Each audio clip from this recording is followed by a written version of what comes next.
Today is my 22nd birthday. Here's my story. My name is Matthew Gregory Hench. I was born on February 7th, 1995, becoming the final addition to my family of Beth, Greg, and Amanda Hench. After some minor complications during delivery, I went into fetal distress and the doctors had to perform a C-section at 2:30 a.m. I was a healthy baby, and I'm not trying to flex. Okay, well, maybe I'm trying to flex a little bit. But I was pretty much the cutest thing that has ever blessed this green earth. Oh, and the man bun? I started that trend. You're welcome. Or I'm sorry, whichever one. Kindergarten was going pretty well. We only had half days of school and everything was cool. I didn't realize at the time, but I struggled in reading and I had to go to a jump start program before first grade.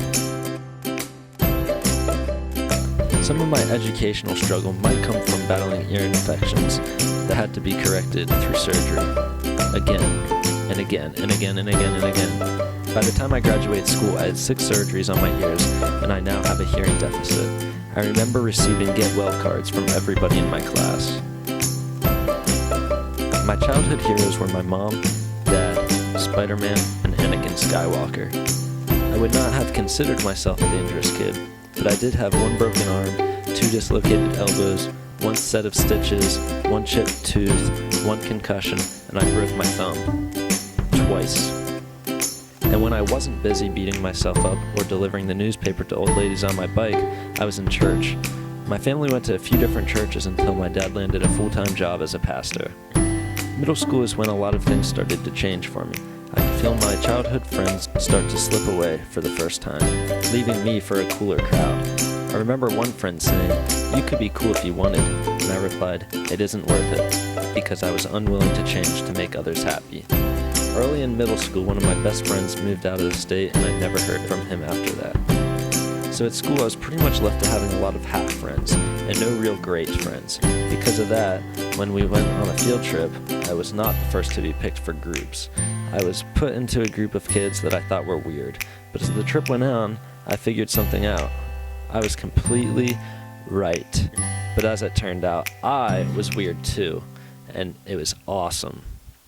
Being cool is a myth. It is a state of mind that one person or group is better than the next, and that just is not the truth. Middle school was when I started making videos. I used the YouTube channel name Hench, H3NCHY. It was usually a fun outlet for me, but one day I came home from a weekend retreat, excited to find that somebody commented on my videos. I was naive, thinking every comment would be a positive one. These were not. It was my first experience with cyberbullying, and I took it pretty hard. I did not know who it was, but if I found out, I was going to fight them. It was so serious that we had to get the police involved, but we never did find out who it was. From about 8th grade to 10th grade, I really struggled. I was a closed book, and I did not let anyone open it. Instead, I made a new book, a fake book, a mask to let people see me how I wanted them to. My real story was full of anxiety and fear, every single day, every single hour. I wanted so bad to burn what was really going on. I wanted to live in my mask. I should have got help, but I didn't. I was stupid. Please learn from me and seek help if you're struggling. My dad nearly had to force me to let him help, and I'm so glad that he did. After sorting through that, I was able to reopen my book. It was beautiful. But you know what else was beautiful? Girls. I started dating and I thought that was going well, until it wasn't. I have nothing bad to say about my exes. There were a few broken hearts and some bitterness, but I truly hoped for the best for them. The sad part was that through the relationships, I had another time of major friend changes. Dating added a lot of drama to my life that I did not know how to reconcile, and I apologize to those that I hurt. That was never the intention. Towards the end of high school, I started to excel academically, graduating from Boiling Springs with distinguished honors. I knew I did not want to go to a 4-year school, so I decided to go to Central Penn College to become a physical therapist assistant. After breezing through my senior year of high school, college was a wake-up call. I stopped making videos to focus on my education. I never had to work so hard in my life, studying anatomy and physiology for countless hours, but that A&P book was a real page-turner. There was a time during internships when I worked as a PTA full-time for free, and then worked on the weekends to pay for the expenses to get to the internship. Though hard, college was also amazing. I made tons of new friends and learned independence through my hard work. After graduating and obtaining my PTA license, I decided to take the summer off PT. During that time, I worked hard with my uncle laying carpet, and I counseled at what I now call Camp Birth Control. Just say no.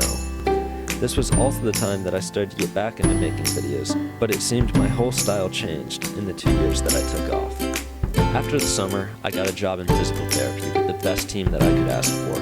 More than coworkers, more than friends, we were a family.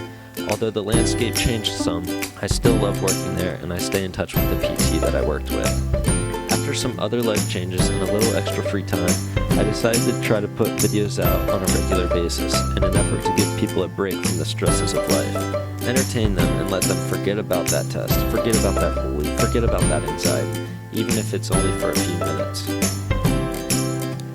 Some things did not change though. I still struggle every day. I still love Star Wars, and I'm still active in my church and love being a leader in the youth group with my best friend.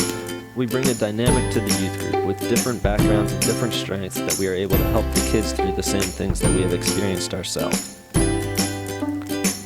Through the struggle, through the joy, my life has been beautiful, and I want to thank every one of you for being a part of it.